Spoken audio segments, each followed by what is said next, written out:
Hey, and welcome back. Today we are going to talk about monetizing your manhwa and manga recap channel, especially considering YouTube's new policy, the one that is going to be implemented on July 15th. Now the question, will the new policy stop your new channel? Will you ever make money, or will you stop making money? Well, it's kind of confusing, but worry not. I'll explain in detail about the new policy and steps you can take to help you get monetized or stay monetized. Let's go. First up, let's clear the air on these policies. You've probably heard terms like reused content and maybe even the new Inauthentic Content policy that's been phased in. They sound similar, but there's a key distinction you need to grasp. Reused content is the big one for recap channels. YouTube says if you're taking content that's already out there, like say manga panels or animation clips, and you're just putting them into a video with minimal or no changes, that falls under reused content. Even if you have permission from the original creator, if you're not adding significant value to it, YouTube might not monetize you. They want to see a meaningful difference between the source and your video. This is why some channels get demonetized. Imagine a channel that simply presents a slideshow of every single panel from a chapter with basic text-to-speech reading the dialogue, or just the original Korean text with a direct English translation slapped on top. While it does provide information, from YouTube's perspective, it's not transformed enough. It's essentially the original content repurposed. Now, inauthentic content, which used to be called repetitious content, targets things that are mass-produced, often AI-generated slop with little to no variation. Think of channels churning out hundreds of identical videos with slightly different titles, or content made solely to manipulate algorithms. While a recap channel could fall into this if it's just mindlessly slapping panels together, the primary hurdle for most of us, and the focus of our solutions today, is reused content. The bottom line, YouTube wants original, valuable, and transformative content. And for us recap channels, that means stepping up our game big time. Okay, enough with the doom and gloom. Let's talk solutions. Here's the scoop on how you should be actually making your manhwa and manga recaps so they get monetized. This isn't just my opinion. These are the core principles that satisfy YouTube's reused content policy, allowing you to earn ad revenue. Firstly, commentary is king. Now, even before I say something about commentary, some of you might be thinking, but big channels hardly add commentary and they are doing well? And that's a totally valid concern. The key isn't to just ramble on. It's about adding smart, concise, insightful commentary that genuinely enhances the viewer's understanding or enjoyment of the original work without overstaying its welcome.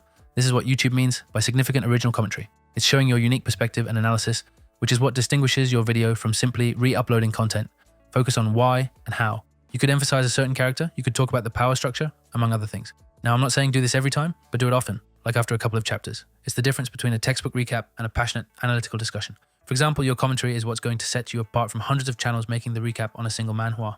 Now, obviously, the story will remain the same for the recap, but your insights make it different from the rest.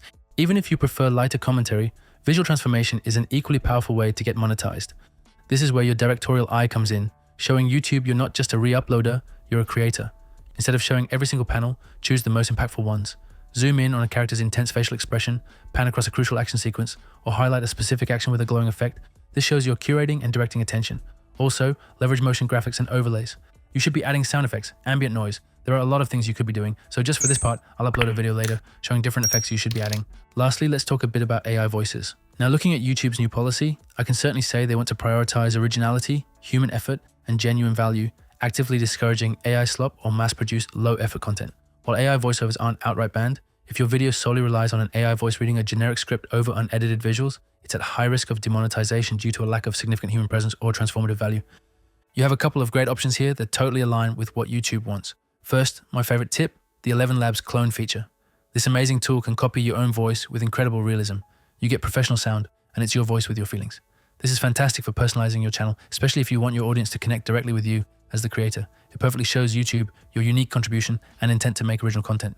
But what if you don't want to use your own voice? No problem. You can absolutely still use an AI voice for your recaps. The trick is, it must be a high-quality, non-generic AI voice. Forget those old robotic voices. Many tools offer incredibly natural-sounding options now. The most important part is that you add your unique thoughts, feelings, and personality through your script and comments. For example, even with an AI voice, you can make your script funny by adding jokes and lighthearted remarks. The AI voice reads the words, but your script gives it the soul and unique value. This shows YouTube that even if the voice isn't physically yours, the ideas and creative effort are all yours. When you implement these techniques, whether it's through insightful commentary, dynamic visual editing, or a combination of both, you're building a strong case for YouTube's review team. You're showing them that your content isn't just reused, it's transformed. It's your creation, built upon another, but undeniably unique. This is how you satisfy the reused content policy and keep your channel monetized. Thank you for watching, and if there are any questions, please do not hesitate to say so in the comments.